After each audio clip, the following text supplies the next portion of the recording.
وأشهد أن لا إله إلا الله وحده وأشهد أن محمدا عبده فقد قال الله تعالى في القرآن الكريم أعوذ بالله من الشيطان الرجيم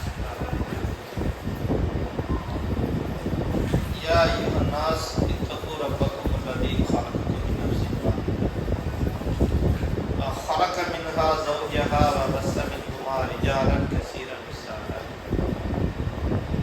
واتقوا الله الذي تساءلون به والأرحام إن الله كان عليكم رقيبا يا أيها الذين آمنوا اتقوا الله حق تقاته ولا تموتن إلا وأنتم مسلمون رب اشرح لي صدري ويسر لي أمري واحلل عقدة من لساني يفقهوا قولي அளவற்ற அருளாளன் நிகரில்லா அன்பாளனுமாகிய எல்லாம் வல்ல அல்லாஹ் சுப்ஹானஹு வ தஆலாவை அவனுடைய அமைதியும் வற்றாத கருணையும் அண்ணல பெருமானார் நபிகள் நாயகம் ஸல்லல்லாஹு அலைஹி வஸல்லம் அவர்களை இயன்றளவு பின்பற்றி வாழ்ந்த மறைந்த சத்திய சஹாபாக்கள் சஹாபியை பின்பற்றி அவர்களுக்கு பின் நல்லதை எடுத்து சொன்ன நல்லடியார்கள் மீதும் குறிப்பாக இந்த ஜும்மா என்னும் கடமையான தொழுகையிலே கலந்து கொண்டிருக்கக்கூடிய நம் அனைவர் மீதும் அந்த ஏகியனுடைய சாந்தியும் சமாதானமும் வற்றாத கருணையும் அளவில்லா பேரனும் என்றென்றும் நின்று நிலவட்டுமாக என இறைவனை பிரார்த்தனை செய்தவனாக என்னுடைய இந்த ஜும்மாவுடைய கண்ணியத்திற்குரிய எல்லாம் வல்ல அல்லாஹ்வின் நல்லடியார்களே, இந்த உலகத்தில் மனித படைப்பு இல்லாமல் எத்தனையோ உயிரினங்கள் உலகத்திலே இருப்பதை நாம் பார்க்கிறோம். ஏராளமான உயிர்கள் உலகத்திலே பல்கி பெருகி இருக்கிறது. அந்தந்த உயிர்கள் அந்த உயிர்களுடைய வாழ்க்கை என்று எப்படி இருக்குது என்று சொன்னால், அதனுடைய சமுதாயத்திற்கு அது ஏதேனும் ஒரு நற்பலனை செய்யக்கூடியதாகவும் அந்த சமுதாயத்தின் மீது அக்கறை கொள்ளக்கூடிய வகைகளிலே அந்த உயிரினங்கள் இருப்பதை நாம் பார்க்கிறோம். எந்த ஒரு உயிரினமாக இருந்தாலும் அந்த உயிரினங்கள் அந்த சமுதாயத்தை குறித்து அதனுடைய உயிரினங்கள் அதனுடைய வாழ்க்கையை பார்க்கும் பொழுது ஐந்தறிவு இருக்கக்கூடிய அந்த ஜீவராசிக்கு அந்த சமுதாயத்தின் மீது இருக்கக்கூடிய அக்கறை என்பது நம்மை விட பல மடங்கு இருப்பதை நாம் பார்க்கிறோம். அது எந்த உயிரினமாக இருந்தாலும் சரி, கோழியை விட பருந்து என்பது பல மடங்கு பலம் உள்ளது, பல மடங்கு பலம். தன்னுடைய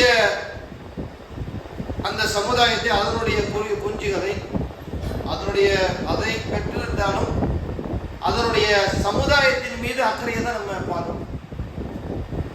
அந்த பருந்து அந்த குஞ்சுகளை தூக்க வரும் பொழுது அதனுடைய வேகமும் பலமும் எந்த அளவுக்கு இருக்குன்னு சொன்னா அதிகமான அளவில் இருப்பதை நான் பார்க்கணும். பயந்து போய் அந்த பருந்து பறந்து போயிடும். எவ்வளவு தூரத்துக்கு அதனுடைய சமூகத்தின் மீது இருக்கக்கூடிய அக்கறையை பார்க்கணும். எந்த எடுத்துக்கிட்டாலும் சரி, பறக்கக்கூடியதாக இருந்தாலும் அல்லது ஊருக்கு செல்லக்கூடியதாக இருந்தாலும் நடந்து செல்லக்கூடிய எந்த உயிரினமாக இருந்தாலும் அதனுடைய சமுதாயத்துக்கு அது பல அக்கறைகள் இருப்பதை நாம் பார்க்கிறோம். உதாரணமாக நம்ம திருமறை குர்ஆனிலே பார்க்கும் பொழுது சுலைமான் நபி அவனுடைய காலகட்டத்தில் வாழ்ந்த அந்த எறும்பு கூட்டத்தை பற்றி இறைவன் சொல்லி காட்டுகிறான். எறும்புகள் எப்படி இருக்குன்னு சொன்னா அதனுடைய வார்த்தைகளை சுலைமான் நபி அவர்கள் கேட்கிறார். அது சொல்லுது, அந்த எறும்பு சுலைமான் நபி அவர்களுடைய படை வருது, அந்த அதிர்வை கேட்டுவிட்டு, அந்த சத்தத்தை கேட்டுவிட்டு அந்த எறும்பு சொல்லுது, நீங்க எல்லாம் உங்களுடைய கூட்டுக்கு போயிடுங்க, உங்களுடைய இருப்பிடத்தை நோக்கி போங்க, ஏன்னா சுலைமான் அவருடைய படை நம்மளை மிதித்து விட வேண்டாம் என்று அதனுடைய சமூகத்திற்கு சொல்லக்கூடிய செய்தி அல்லாஹ் திருமறை குர்ஆனிலே சொல்லக்கூடிய வார்த்தைகளை நாம் பார்க்கிறோம். இப்படி 5 அறிவு இருக்கக்கூடிய இந்த உயிரினங்கள் இருக்கக்கூடிய அந்த அக்கறை 6 அறிவு இருக்கக்கூடிய மனிதர்களுக்கு என்பது இன்னைக்கு குறைவாக இருப்பதை நாம் எல்லாருக்கும் இல்லையான இருக்கு. எத்தனை பேருக்கு அந்த சமூகத்தின் மீது, இந்த சமுதாயத்தின் மீது இருக்கக்கூடிய அக்கறை என்பது இருக்குன்னு சொன்னா ரொம்ப சொற்பமானவர்களை தவிர பெரும்பாலானவர்களுக்கு என்பது இந்த அக்கறை என்பது குறைவாக இருக்கு. அப்படியே இருந்தால் கூட அதுவும் சுயநலமாக இருக்கக்கூடியவர்களை தான் நாம் பார்க்க முடியும். அந்த அக்கறை கூட எப்படி இருக்கும்? பெரும்பாலும் சுயநலமாகவே. நம்முடைய ஜமாத்தின் சார்பாக நம்ம இரத்த தான முகாம்கள் அதிகமாக நடக்கிறது நாம் பார்க்கிறோம். இரத்த தான முகாம்கள் நடக்கும். அதே மாதிரி அவசர இரத்த தானங்கள் கொடுப்போம். இதெல்லாம் நம்ம பார்ப்போம். நம்மளுடைய போன்கள்ல நிறைய வரக்கூடியதை நம்மலாம் வாழ்க்கையில பார்த்துருக்கோம். போன்ல நிறைய வரும். திடீர்னு பார்த்தா எல்லா சகோதரர்களும், மாற்று சகோதரர் எல்லா சகோதரர்களும் திடீர்னு அர்ஜென்டாக குழந்தைக்கு தேவைப்படுது, 5 யூனிட் தேவைப்படுது, 6. நம்ம அந்த பிளட் குரூப் இருக்கக்கூடியவங்க நம்மளும் இருக்கும். பாருங்களேன், இதுல நம்மளுடைய குழந்தையாக இருந்தா, நம்மளுடைய மனைவியாக இருந்தா, நம்மளுடைய தாய் தந்தையராக இருந்தா, இப்படி யாராவது இருந்தா நம்ம அதை கடந்து போவோமா? பாருங்க, போக மாட்டோம். நமக்கு என்ன இருக்க மாட்டோம். நாம அதுல எப்படி இந்த சுயநலம் நமக்கு இருக்கு பாத்தீங்களா? சமுதாய நலன்கள் நமக்கு இருக்கு, பெரும்பாலும் இருக்கு, இல்லைன்னு சொல்ல முடியாது. எவ்வளவு பேருக்கு இருக்கு. நம்ம செய்யக்கூடியவங்களா இருக்கிறோம். இரத்த தானம் அதிகமா செய்யக்கூடிய சமுதாயத்துல இஸ்லாமிய சமூகம் முன்னோக்கி இருக்கு. ஆனா நம்ம எத்தனை பேர் இதில் ஈடுபடுறோம் சொன்னா ரொம்ப குறைவானவர்களாக இருக்கிறோமா இல்லையா? இதுதானே சமுதாயத்தில் நம்ம பல இடங்கள்ல பார்க்கிறோம். எந்த ஒரு செய்தி நடந்தாலும் சரி, சமூகத்தை சீரழிக்கக்கூடிய பல்வேறு விதமான காரணிகள் சமுதாயத்தில் நடக்கும் போது கூட அதை சுயநலமாக சிந்திக்கக்கூடிய மக்கள் இன்னைக்கு அதிகமாக இருப்பதை நாம் பார்க்கிறோம். சமீபத்தில் கூட இந்த அண்ணா பல்கலைக்கழகத்துல ஒரு பெண்மணி பாலியல் பலாத்காரம் செய்யப்பட்டு கூடிய ஒரு செய்தி வெளியாகுது. அந்த பள்ளியில, அந்த கல்லூரியில படிக்கக்கூடிய மாணவி, அவன் செய்யக்கூடியவன் பல இடங்கள்ல பல்வேறு விதமான இதே வேலையாக இருக்கக்கூடிய ஒரு கொடூரனாக இருக்கிறான். இந்த செய்தி வெளியான உடனேயே இந்த செய்தி கண்டிக்கத்தக்கதா? நிச்சயமாக கண்டிக்கத்தக்கது. இது யாரும் ஆமோதிக்க மாட்டாங்க. மிகப்பெரிய ஒரு கொடூரமான ஒரு செயல். ஒரு பெண்ணை பாலியல் பலாத்காரம் செய்வது என்பது நாம் யாரும் ஏற்றுக்கொள்ள முடியாத செயல். இது நிச்சயமாக கண்டிக்கப்படக்கூடிய செயல். இந்த செயலுக்கு ஏராளமானவர்கள் அறிக்கை கொடுக்குறாங்க. என்னென்னலாம் சொல்றாங்க? இது நடக்கக்கூடாது, இந்த ஆட்சி சரியில்லை, இப்படி இருக்கிறாங்க, அப்படி இருக்க பல்வேறு விதமான செய்திகளை நாம் பார்க்கிறோம். ஆனால் இவர்களுடைய சிந்தனைகள் பாருங்க, கண்டிக்கணும் மாட்டுகிறது கிடையாது. ஆனா இது ஒரு சம்பவம் தான் இந்தியாவில் நடக்குதா? ஒரு சம்பவத்தை தான் நாம் பார்க்கிறோமா? கிடையாது. பல சம்பவங்கள் உதாரணமாக இருக்குது. இப்ப இவங்க எல்லாம் எங்க போனாங்க? இன்னைக்கு அறிக்கை விடுறாங்க, இவ்வளவு விதமான செய்திகளை கொண்டு வந்து சேர்க்கிறாங்க. இப்ப இந்த மாதிரி பாதிப்பு இன்னைக்கு 1-2 நடக்குது. இன்னைக்கு வரைக்குங்க, இப்ப நாம் பேசிக் கொண்டிருக்கக்கூடிய இந்த நேரம் வரைக்கும் பாலியல் பலாத்காரங்களால் பாதிக்கப்படக்கூடிய மக்கள் இன்னைக்கு இந்தியாவிலே ஏராளமானவர்கள் இருக்கிறதை நான் பார்க்கிறேன். ஏராளமானவர்கள். 1-2 பட்டியல் போட முடியும். இன்னைக்கு உலகத்திலேயே பெண்களுக்கு பாதுகாப்பு இல்லாத நாடுகளிலே இந்தியா முதன்மை நாடாக இருக்குன்னு சொன்னா இன்னைக்கு வரைக்கும் நடக்கிறதுனால தானே இருக்கு. அதுல தமிழ்நாடு எவ்வளவோ பரவாயில்லையே, மற்ற மாநிலங்களை விட, மற்ற இடத்தை விட உலகத்தில் இன்னைக்கு இந்தியாவிலேயே பெண்களுக்கு பாதுகாப்பு இருக்கக்கூடிய ஒரு நகரமாக சென்னை இருக்கு. அதுவும் இவங்களோட ஆட்சியில சொல்லப்பட்டதுதான். இப்ப இன்னைக்கு இந்த ஒரு காரணத்துக்காக ஆட்சியை கிடைக்கணும், அப்படி பண்ணணும், இப்படி பண்ணணுங்களே, இவர்கள் எல்லாம் பலவிதமான பெண்களுக்கு பாலியல் பலாத்காரம் கொடுக்கக்கூடிய வகைகளிலே, பெண்களை கற்பழித்து கொலை செய்யக்கூடிய வகைகளிலே, பல்வேறு விதமான துன்பங்களை கொடுக்கக்கூடிய இந்த நேரத்துல இவங்க எல்லாம் எங்க போனாங்க? ஆசிபா என்ற ஒரு சிறுமி, எல்லாரும் அறிந்த ஒன்றுதான், 9 வயது தான், வெறும் 9 வயது. காஷ்மீரில் ஒரு கோயிலுடைய கருவறையில வைத்து அந்த பெண்ணுடைய முதுகெலும்பு உடைக்கப்பட்டு உடலை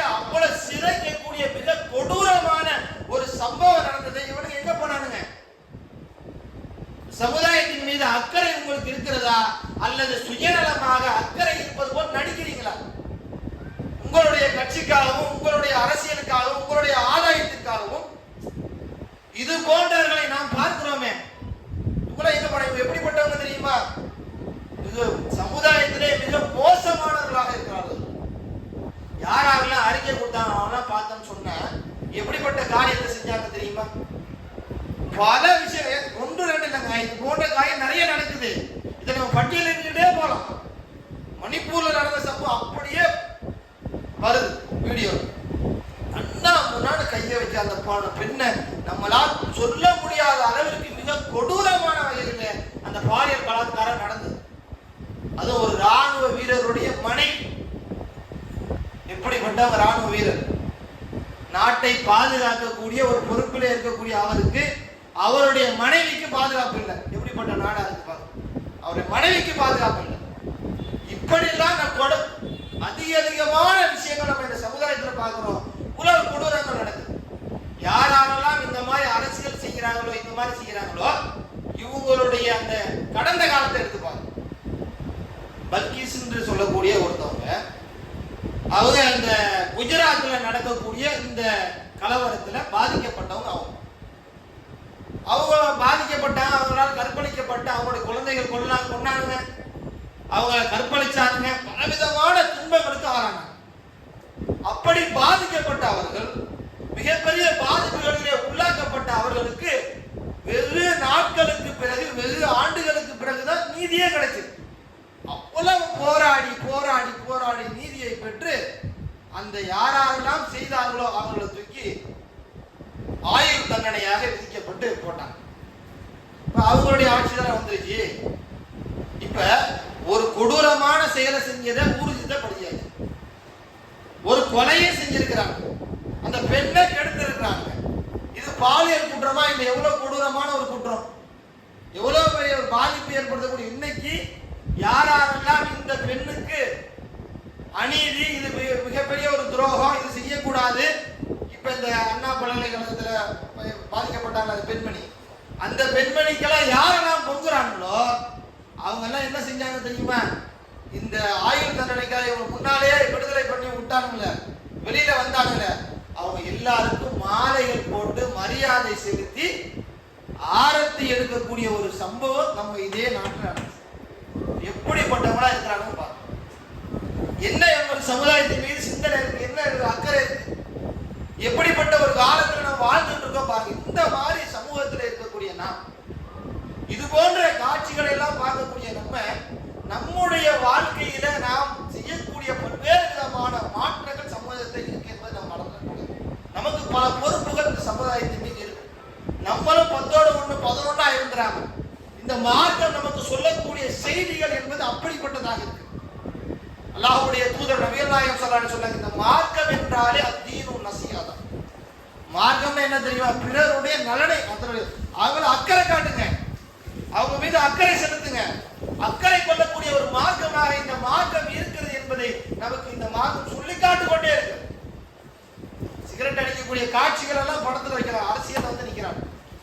தண்ணி அடிக்கக்கூடிய காட்சிகள் எல்லாம் வச்சிருக்காங்க, அரசியல் வந்து நிக்கிறாங்க. எப்படிப்பட்ட சமூகம் இருந்து கொண்டிருக்கிறது பாருங்க.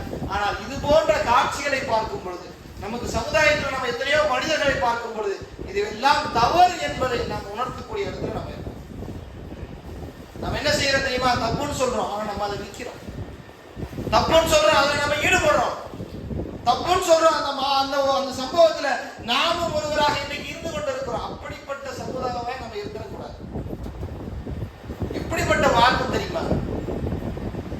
உலகத்துல அவங்களுக்கு ஒரு பண்டிகை இருக்குன்னு வைங்க. இந்த பண்டிகை எப்படி வெகு விமர்சையா கொண்டாடுவாங்க தெரியுமா? வான வேடிக்கைகள் என்ன, அப்படியே மறுநாள் பாருங்க, பண்டிகை முடிஞ்சிட்டு மறுநாள் பார்த்தா ஊரே அப்படியே புகை மண்டலமா அவ்வளவு என்ஜாய் பண்ணுவாங்க, ஜாலியா. புத்தாண்டுலாம் வந்துருச்சு, மறுநாள் பேப்பர்ல பார்த்தா பாதி பேர் ஆக்சிடென்ட்லேயே கலந்துருப்பாங்க. ஃபுல் தண்ணியை முதல் நாளெல்லாம் சொல்றாங்க. இப்படி அவருடைய கலிகாட்டமாக இருக்கக்கூடிய ஒரு காலகட்டத்தை நம்ம பார்த்துக்கிட்டு இருக்கோம். இதில் கண் கூட நம்ம பார்க்கணும்.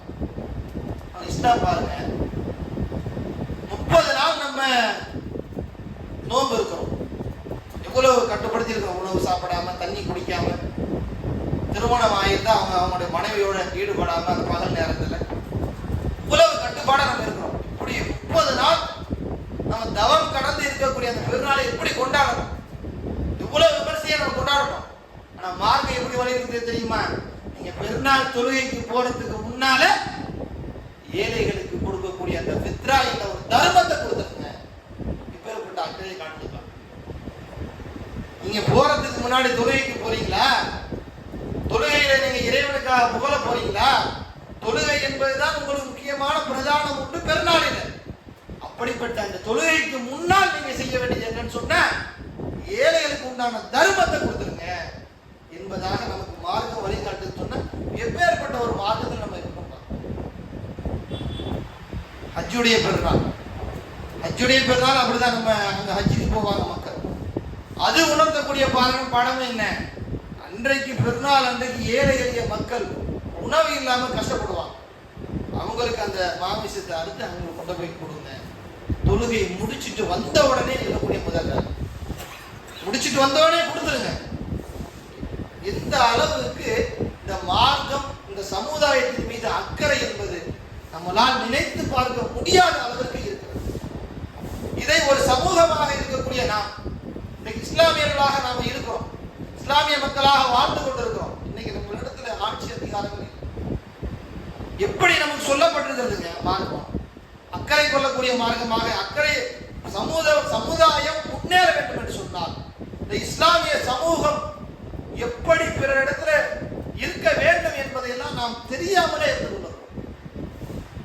கண் முன்னால் நடக்கக்கூடிய பாதிப்புகள், கண் முன்னால் தெரியக்கூடிய பிரச்சனைகள், இதை தீர்ப்பதற்கு என்பது வழி தெரியாமலே மனிதன் அப்படியே சதஞ்சி போய் கிடக்கும்.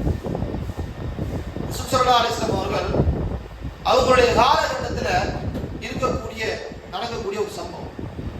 அல்லாஹ்வுடைய தூதர் நபிகள் நாயகம் ஸல்லல்லாஹு அலைஹி வஸல்லம் அவர்கள் ஒரு நேரத்தில் அமர்ந்திருக்கிறாங்க.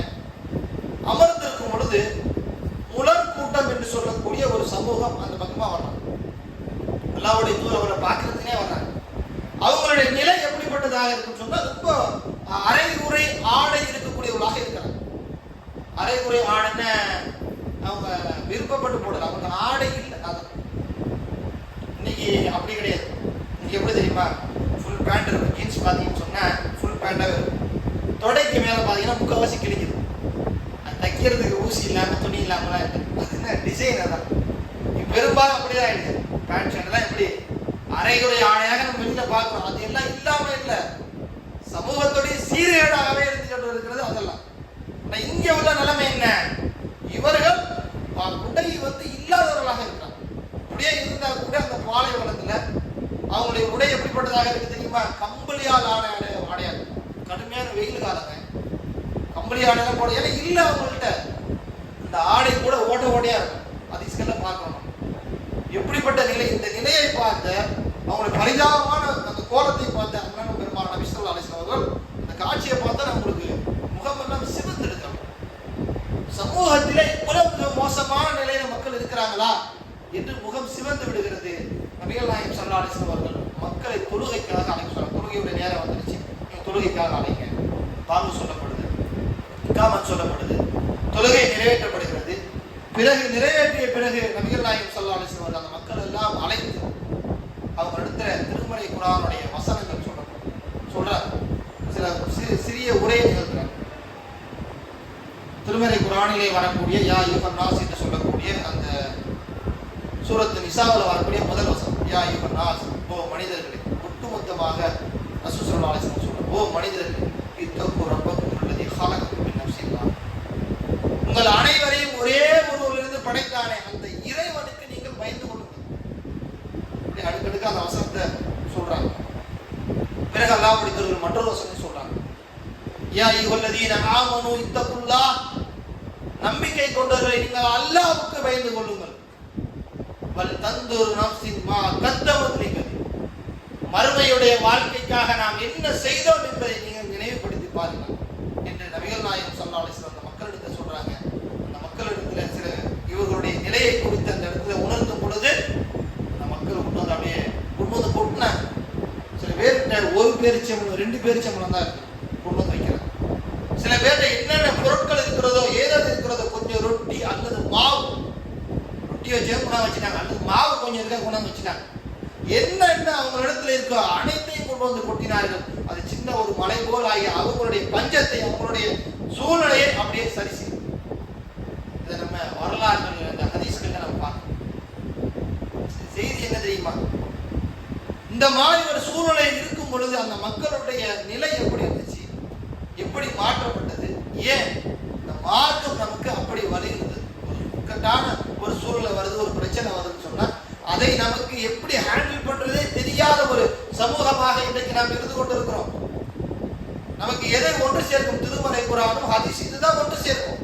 இதுல நம்ம எந்த அளவுக்கு சின்ன சின்ன விஷயங்களை உறுதியாக இருக்கும் சொன்னது ரொம்ப குறைவானவர்களாக நடந்திருக்கிறோம். இந்த சமூகத்தில் நடைபெறக்கூடிய பல்வேறு விதமான பிரச்சனைகள் இன்றைக்கு வரைக்கும் ஆட்டுக்கறியின் பெயரால் இன்றைக்கும் கொல்லப்பட்டு கொண்டிருக்கிறார்கள் நம்முடைய சமுதாய மக்கள். அதற்காக நம்ம என்ன செஞ்சிருக்கோம்? எல்லா இடத்துல ஒரு பிரார்த்தனையாவது நம்ம செஞ்சிருக்கோமா? ஏன் நம்ம பாதிக்கப்பட வரைக்கும் நம்ம செய்யாம இந்த சமுதாயத்தின் மீது நமக்கு என்ன அக்கறை? சமூகத்தின் மீது நம்மளுடைய அக்கறை என்ன?